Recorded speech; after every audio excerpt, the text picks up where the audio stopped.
Hey everyone, welcome back to the channel. And today I want to have an important conversation, not just with you, the users, but hopefully with some developers that play an integral role in what we do here as digital creators in the mobile space. Today we want to have a conversation about the developers and the apps that they create and how it's really benefited our musical creative community. And I want to highlight one in particular today.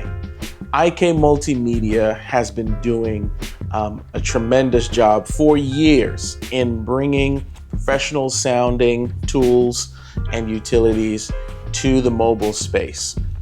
Before iOS was somewhat separated from iPadOS, there was a number of apps from IK Multimedia, from iGrand, iElectric pianos, iRig recorders, and all of the iRig accessories that we have come to know and love that have turned our iPhones and iPads into mobile recording studios or video recording rigs. I'm talking about the same IK Multimedia that has given us amazing sounding apps like the Hammond B3X, Amplitude, and all of the various versions of Amplitude. We're talking about Amplitude Tonex. We're also talking about Sampletron, Lurison Mastering Console, which sounds great, by the way. Then you've got apps like the Mic Room and the iRig Recorder. And all of these continue to be excellent choices even right now, today, on the App Store. You can dig into these apps and add them to your production suite so that you can take your productions to the next level. IK Multimedia stuff has always sounded great. On the macOS program, I've always loved using their audio plugins for mixing and mastering. The TRX plugin bundle on macOS has been an instrumental part of my production tools for Logic Pro on the desktop and on the laptop. Those are my go-to plugins to mix and to master. It gives you a very nice, warm, analog feel to my sound. IK Multimedia has been doing this for a good minute. And amazingly, within the last couple years, they brought some more amazing apps to the macOS platform as well as the iPadOS platform. And those two apps were MixBox and Sampletron 2. Now, these particular two apps were a little bit different from each other. One was for mixing and one is more so for the pre-production creation, composition. It was a software synth where they allow you to really dial in some of the old tones of the original Mellotrons, and gave us several models of the Mellotron that I happen to use in some of my latest songs that I've been working on. And I've been getting amazing results from that app. And MixBox also opened up what I would say would be pro-level sounding mixing on the iPad platform. Now, it's not to say that other plugins can't get the job done, but MixBox was just really great in its UI. It's like a Swiss Army knife for almost anything I needed to mix. I love the simple interface and also the breadth that it offered me in mixing other people's songs as well. So imagine my surprise one morning to go through the Facebook groups and to see someone post that these two powerful apps have been removed completely from the iPadOS platform as well as the macOS platform. This was a facepalm moment, and I wanted to get more answers. I've tried going on IK Multimedia's page to try and see if there's any explanations, any things that have been updated, or perhaps a reason given for doing this. And there doesn't seem to be any further information being offered about this. What I can say from my own personal experience in using these two apps, sometimes in using Logic Pro on the iPad, there are compatibility issues with apps like Sampletron and also MixBox and other apps as well. So for unknown reasons, and this is not for every user, if you have downloaded these third-party apps into Logic Pro for the iPad, Logic has a way of disabling these programs randomly in the middle of a session, or perhaps you're bouncing out the project and all of a sudden these third-party plugins just crash. And the current version of Logic Pro for the iPad does not have a plugin manager that would allow us to scan or rescan the plugin to maybe fix a bug or get it to reload. It has a simple one-tap function to try and reload the plugin, and of course, if it fails, it fails.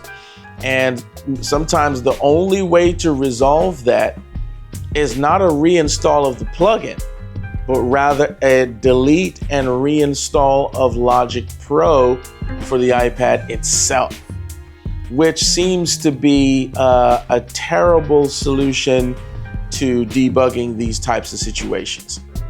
So one of my frustrations was that when I had called Apple and sat with the tech, allowed him to see the crash happen in real time, he had no answers for me other than a complete reinstall of Logic. And then when I called over to IK Multimedia and spoke with one of their techs, quiet as is kept, the tech actually said to me that they are not recommending using their apps with Logic Pro for the iPad. And I'm like, how can that be possible? Could this be the same Logic Pro for the iPad that just won an award for being the best mobile DAW available in the App Store? Could not be the very same Logic Pro for the iPad that's supposed to be revolutionary, that's supposed to be at the top of its game, that's taken out the competition like Cubase, Beatmaker 3. Surely not the same Logic Pro for the iPad that I and many other YouTubers have been raving about. Could it be that IK Multimedia is frustrated, perhaps, with the Apple platform or the developers team for Logic Pro for the iPad? Who knows? But it was quite a shock to me that they were not recommending I use their app with this particular DAW. Didn't have any problems with AUM, didn't have any problems with GarageBand. How about that? That didn't seem to make sense for me. So I'm putting out this video with hopes that it reaches IK Multimedia to just let you know that we, the creative community, are really sad to see these apps leave the store. For whatever reason, we hope that things are able to be resolved so you can bring these amazing apps back to the App Store.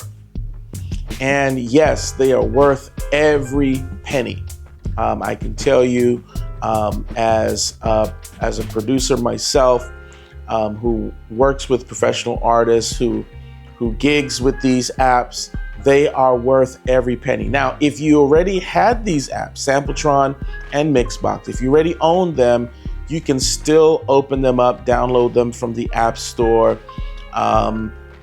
They will appear for you as an available download to re-download these apps. However, if you have not had the chance to use them yet, or perhaps you were sitting on the fence deciding whether or not you wanted to get into it, unfortunately, you will not be able to download those apps unless IK Multimedia can be sweet talked into bringing back these apps to the App Store. We need quality apps like this. They're worth the extra money. Now, we know that the iOS platform and the iPadOS platform, the pricing structure is different. You can get access to high quality apps at a much lower price and than the Mac App Store. Let's just be honest. That is a draw for a lot of creatives like myself, but it is also a draw for the prosumer, the regular consumer who's trying to transition over into pro level production, which there is a large number of users out there who want to dip and dabble into music production. This is an opportunity for them to be able to buy in and invest into that platform at a lower rate. So yes, there is a difference in the price structure, and I'm sure companies feel the pinch. However, I'm sure they're also loving the influx of users that they may never have gotten with the $200 or $300 price tag on a macOS plugin.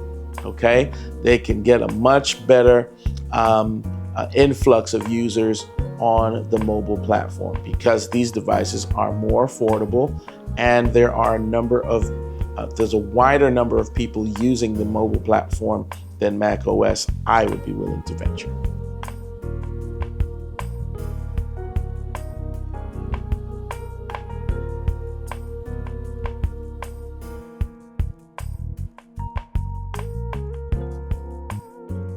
So, how can we persuade or encourage companies like IK Multimedia to continue to bring the heat and bring the value to the App Store? Now, there are some older apps from companies like IK Multimedia that perhaps have not been updated for years. And again, IK Multimedia has been at this for a long time and have led the charge in quality mobile production apps. So how do we encourage them? How do we sweet talk them? How do we sweeten the deal? Who knows? But we're supposed to get some deeper integration for universal apps, and perhaps IK Multimedia is working on some universal apps that will be able to work across platform. If that is the case, I think that would be a huge power move for IK Multimedia, because that shows leadership. That shows that they are ahead of the game. They understand where the technology is going. They understand that their user base owns multiple devices. I've got Macs, I've got iPhones, I've got iPads. So why not be able to use a reliable, great sounding quality tool or app across platforms? And we start to see Logic Pro for the iPad, Logic for the desktop and the MacBook as a platform instead of separate apps. It's this integration and unification that I think these companies are trying to move towards. And so, IK Multimedia, if you're listening, I hope that is the plan. Please do not abandon us as creative users. We may not have given you your flowers. We may not have shouted your praises loud enough, but we are willing to support you if you're willing to support the community. We appreciate the apps that you've brought and the leadership that you brought to the industry.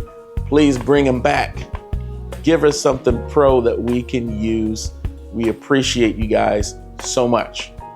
So, and there are other app developers that are making amazing strides. Baby Audio is doing amazing things in this space. I love the things that Gospel Musicians is doing with their apps. And we would love to see more creative developers bring their apps over from the Mac platform over to the iOS platform or the iPad OS platform. So I'm all here for this cross-platform integration. Let me know in the comments what you would like to see. Are you disappointed with what IK Multimedia is doing? Are you hopeful that they're going to bring their pro apps back? What would you like to see from companies like IK Multimedia? And if you're not rocking with them right now, what other developers are you rocking with? this has been my discussion for the day. This has been my topic of discussion for the day, and I hope that you guys have food for thought for it. I'm going to be bringing more videos to you. If you haven't already, please like, subscribe, leave a comment, share. All of this helps to build some more so that I can bring some more quality videos to you. Appreciate you guys. See you next time.